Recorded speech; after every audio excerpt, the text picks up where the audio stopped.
Hello, listeners. Here we are again this week with all of the different changes, and we're ready to give you a lot of information that's going to help you in your decision making if you're going to be purchasing a home or selling a home, or just in general some information that's happening around the country and locally. Our program again is called Can We Talk? I'm here with Charles Scott Jr. How you guys doing today? You introduce yourself, Charles Scott Sr. Charles Scott Sr. And today we're going to talk a little bit about what has transpired within the last week. I know last week we left it off and we were anticipating the interest rates going up and some changes within the economy as far as inflation and some of the numbers that came out. So that's what we're here to talk about today, and also a couple other subjects. So maybe you can lead off and what happened in the last week. Another action-packed episode we're here in front of us. Okay, so last week we were talking about the Federal Reserve increasing the interest rate like we normally do. As you know, inflation, as they say, is a little high, and in order to combat that, they need to increase the interest rate. So what we saw last week was them increasing it 0.75 basis points, which is, I'm going to say, it's good. People were kind of doom and gloom, expecting an entire basis, 100 basis points, right, would have been at 1%, which may have caused things to go down a little bit too quick. But what they're doing is a moderate increase every meeting in order to get control of this inflation and get prices back to normal. What are they calling it? A soft landing. It's like you're getting a parachute. They don't want you to fall down and explode. They want to bring it down to the point of where they can soft landing and not create a panic. Yes. When you create a panic, then you have a run. Everybody starts taking their money out of the bank. Yes. Everybody starts showing up or shoring up for doomsday, and all these things start happening. And then one person does it, and another person does it. Next thing, they're all doing it. So with the soft landing, what they're doing is they're trying to just basically create change, but not too quickly and not enough to people get panic or people get spooked. What happens if they were to, let's say, God forbid, put a 1.5, that will cause what we call depression. So you go from recession right into depression. What they're trying to avoid is a recession and avoid a depression, and just get things back to normal, pre-COVID, as they would say, when we were on a steady increase with everything else. And that's when we'll see prices in homes and cars and everything else return back to a more steady price. It may not be as low as it was before the pandemic, but it'll be what they call the new normal. I don't know if it'll ever be as low as it was back in the pandemic, because back then, remember, they were loaning money at 0% interest. 0%. They weren't charging you. It's like saying, here's money, when you pay me back what I gave you. And they were even discounting it, Some investors call that free money. Free money. I remember when the oil was, there was so much oil that it was net zero or something like that. They'll pay you to get the oil off the tanker. They were paying you to take the oil. Yes, I remember that. So can you imagine that? That's like going in the grocery store, doing all the shopping that you want, and then you come to the register and you don't give them any money. They give you money for shopping there and say, for taking this inventory off our hands. Thanks for coming here. So don't expect anything to go back to the way it was. I don't think we'll ever see I think it's going to be a new normal, but it's going to be an advantage for, I'll say, our first-time home buyers and everything. They'll get back to a market where they can actually have, competing with their, conventional loans or FHA loans. Right. And today we're going to talk about, in particular, is condos. Right.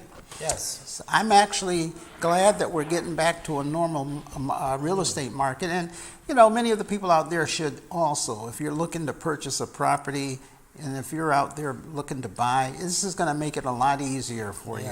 And even the sellers, because what happens now is when you sell, I always ask a person when you're selling a property, what do you plan on doing with the money? Where do you plan on going?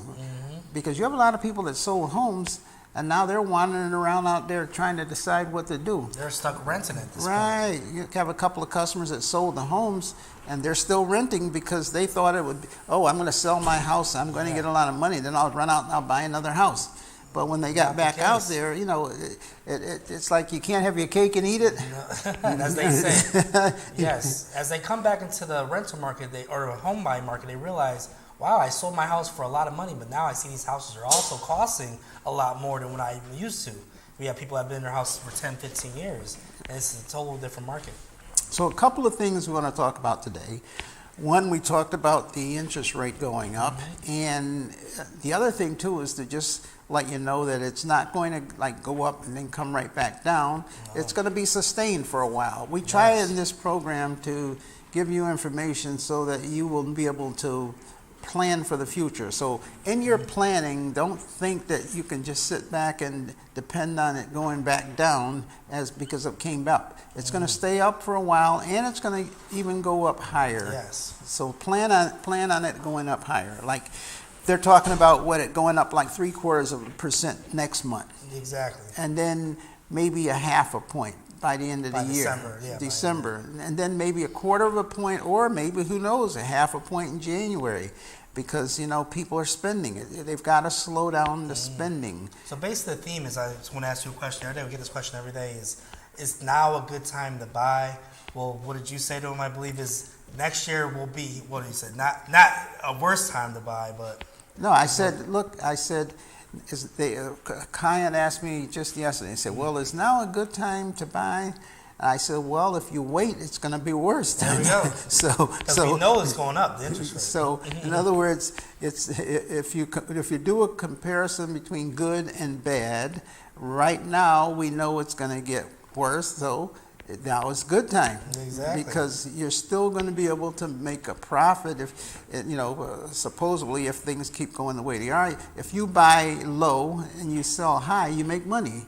So we know things are going to go higher. So you buy, nobody's got a crystal ball. It's not guaranteed. Not guaranteed. But they are saying that they're going to be going up on the interest rates. And I've never heard of where they went up on the interest rates up and up and up, and then all of a sudden 1 month just turned around with things still being, with inflation still being there. Exactly. Don't count on them lowering interest rates if we still got high inflation. So that's almost a given. It's not guaranteed, but the law of mathematics, that's why they went up on the interest rate in the first place. Exactly. So if you're looking to buy, yes, get out there. There's what do you call it? Pluses and minuses as far as the homes out there. Now realize this. This is one thing we want to let you know, and we're talking about this a lot.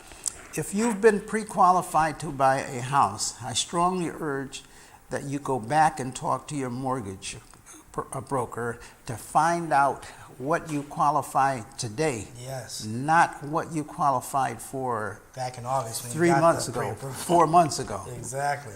Because maybe you qualified for $300,000, and this might have been 3 months ago, and now with the increase in the interest rate, you might qualify for 260, Exactly. 270. So the worst situation can occur. Let's give you an example. You qualified for $300,000 3 months ago. You've been looking for homes. You find that house, and now you've never checked back with your mortgage person. Check back. You go and you put an offer in for $300,000, and now it gets accepted. You put the deposit down. You have the inspection. Now you go to your mortgage person and you say, "Oh, I found a house, and I want you to do the numbers on this house right The closing here." costs, And everything.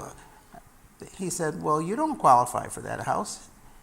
And you will say, "Well, you told me 300,000." He said, "But that was when the interest rate was a point less. Now you don't qualify." So now you've done all of that just to find out that that same qualification does not apply in the new interest rate. So before, what I do is whenever I have a client, what we do, we always call the mortgage person. Always call the mortgage person. It's also good to have a real estate agent that has a good relationship with the local and national mortgage people in the industry, because that's definitely an important person when it comes to the deal. Definitely. The other thing too is this: a lot of people right now that were looking for single-family homes. When you say, you just asked me that question, is it a good time to buy? Well, rather than not buy, maybe you should consider a condo Yes. instead of the single-family house. That's another alternative, the condos. Exactly, because now maybe you don't have a big family. Maybe you got one child or maybe 2 children. So you get a 2-bedroom condo, or either, if you're a single person, maybe a 1-bedroom condo. Now, that's the alternative to renting, because your rent might have been, let's say, $800 or $1,000. Now the rent is $1,400. So Exactly. It's gone up. what's better, to continue paying that rent? So now you go out and you get yourself a condo.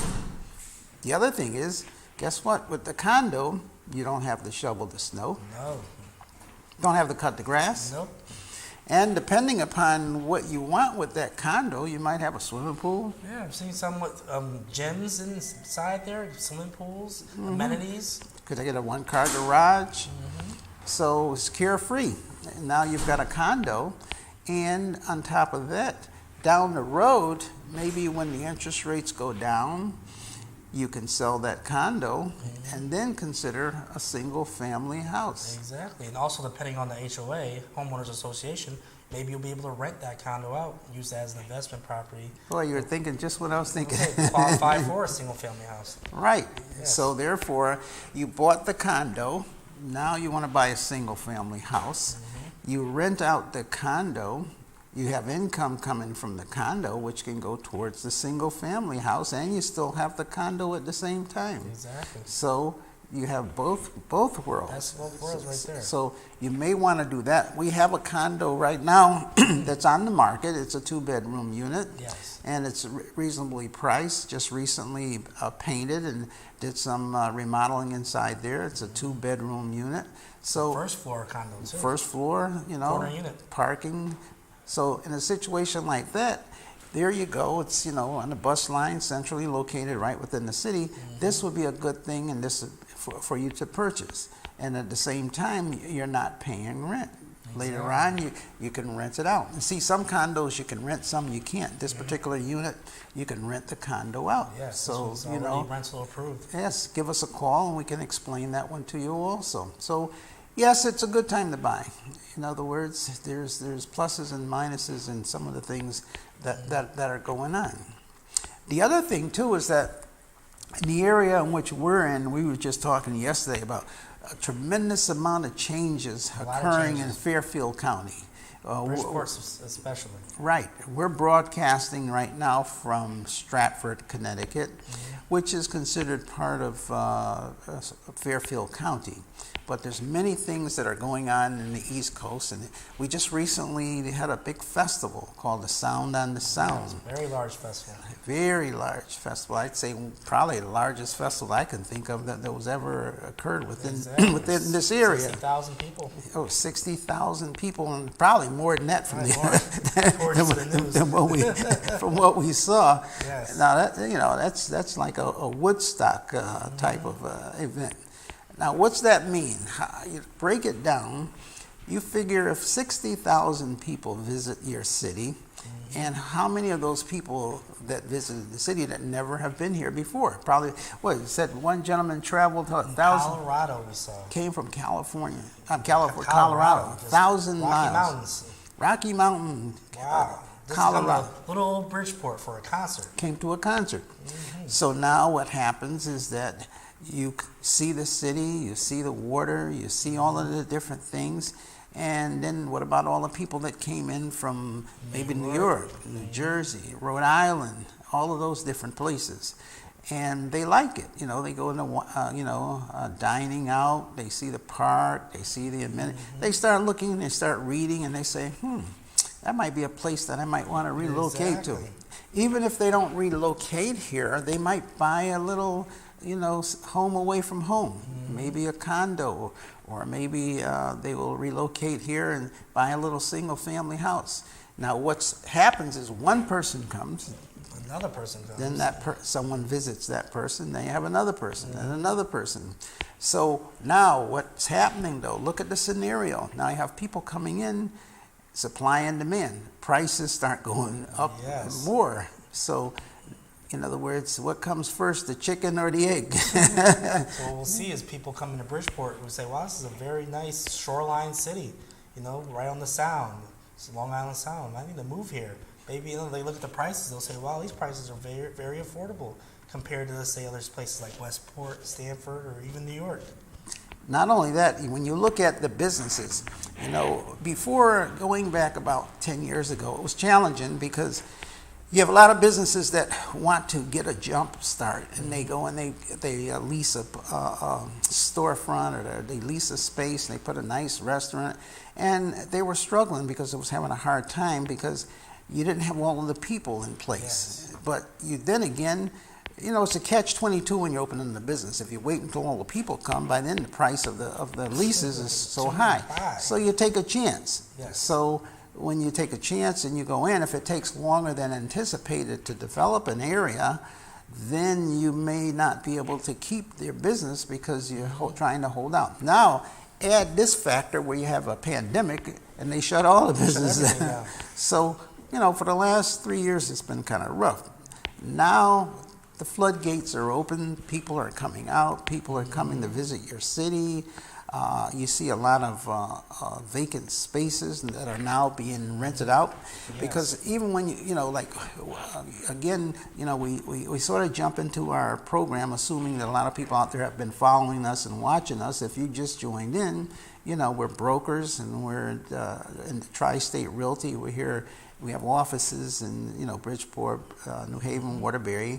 And we've been in business for over, this is 38 years. This is my 38th year of being involved. So that's saying something when 95% of businesses don't last 5 years. So if we lasted 38 years, I mean, You must be doing something right.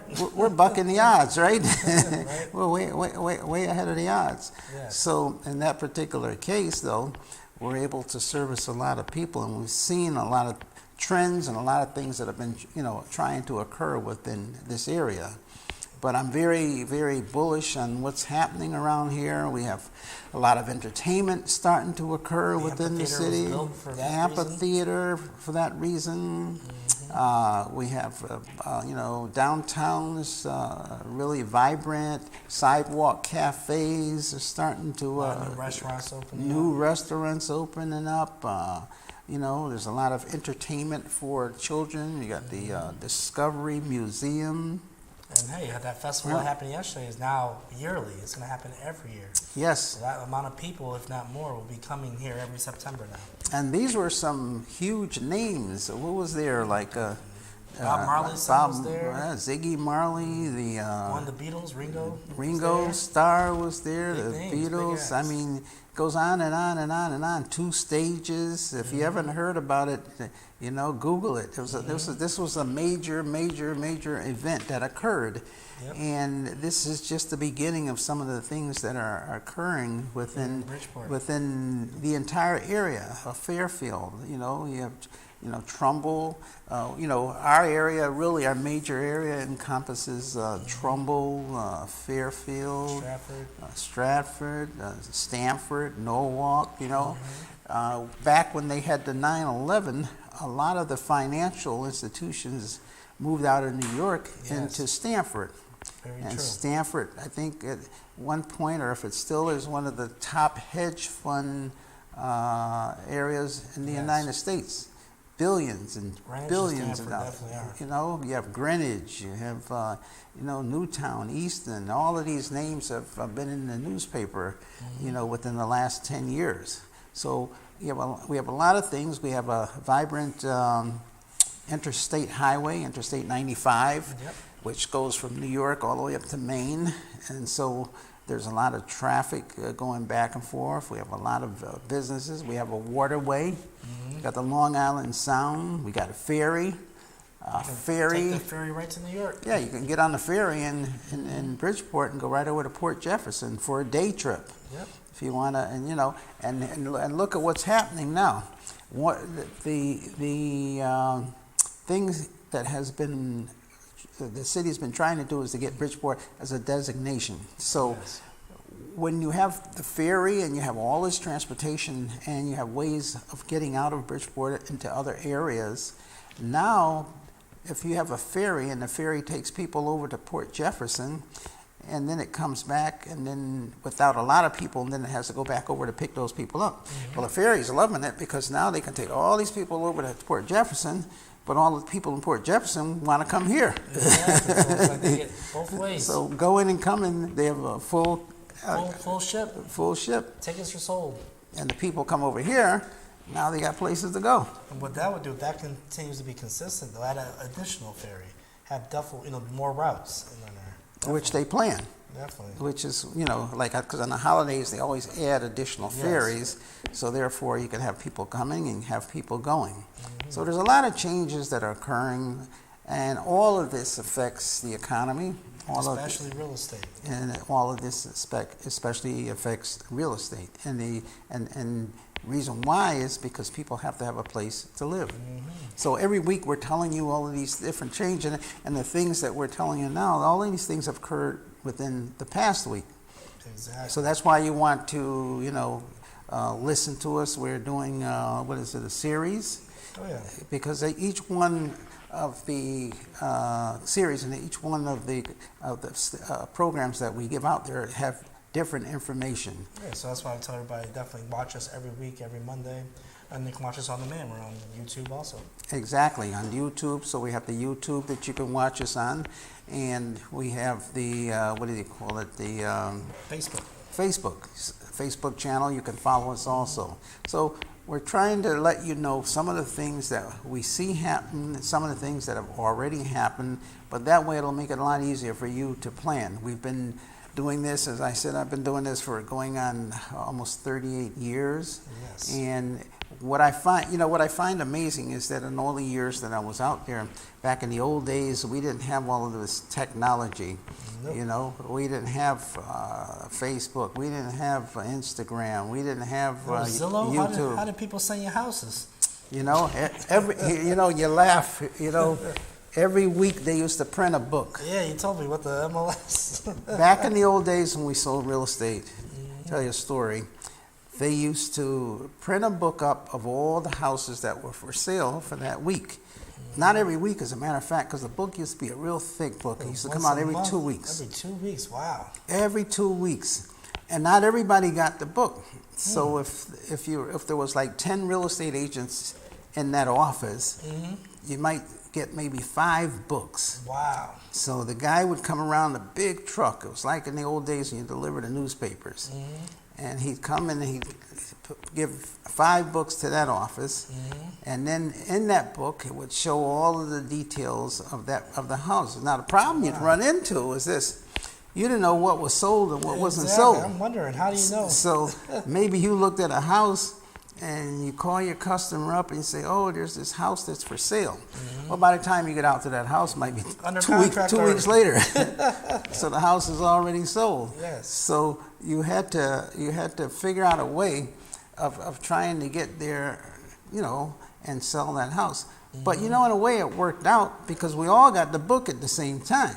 Exactly. And the houses weren't selling that fast, and the houses would stay on the market for a longer period of time. Right. Now, it was a matter of who got the book, and you're supposed to leave the book in the office. Oh, I'm sure there were some agents. Oh, so you try to Took it home for homework. you take the book home and give it to your client and say, look this over through the night and pick out the ones that you want to see, and then you bring the book back. What do the other agents do in the office? Back, They're left hanging. and somebody say, who's got the book? What happened to the book? Oh my goodness. Who's got the book? And then, we really got into the, I don't know, what do you call it, the 80s or 90s, we got into this new system. It was almost like a ticker tape. You had a tiny little machine that looked like The stock market? yeah, like the stock Really? market. It was a tiny little machine, like when you go to the store and you have the cashier and they give you a receipt. Yes. And it was hooked into the telephone systems. So you could type out, it had a little keypad, you could type out in there any new listings. And it would come out like a little ticker tape, and So everybody- and have a little sheet of paper showing you what listings there were. No pictures. No pictures either. Just the address and the price. Wow. You had no clue No what square that. feet? No. Well, you have information on there, But you had to go see it in person. but you had to go see it in person. And everybody survived. Everybody went out and they looked at the house, and everybody, the homes got sold, and it was just it worked. It worked. Now, I remember when they came up with the multiple listing service, and that was back in the 90s, and they said, okay, we got this, and I went to a convention. Every year the realtors have a convention. So Yes. we all went to the convention. It was in California, And they had this new thing where you'd be able to go onto a computer and look up properties, and everybody said, "Oh, that's." Revolutionized. Everybody said that's not going to work. That'll never work. We're not going to be able to change people.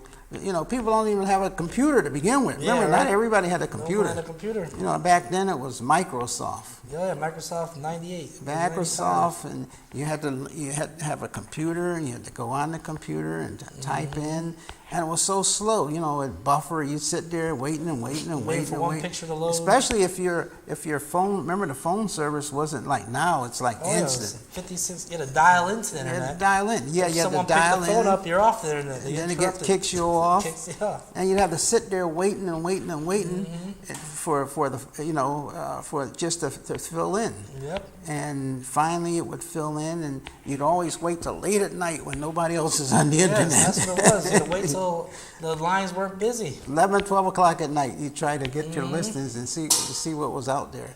But that's different now. Today, we have phones that connect to the internet lightning speed.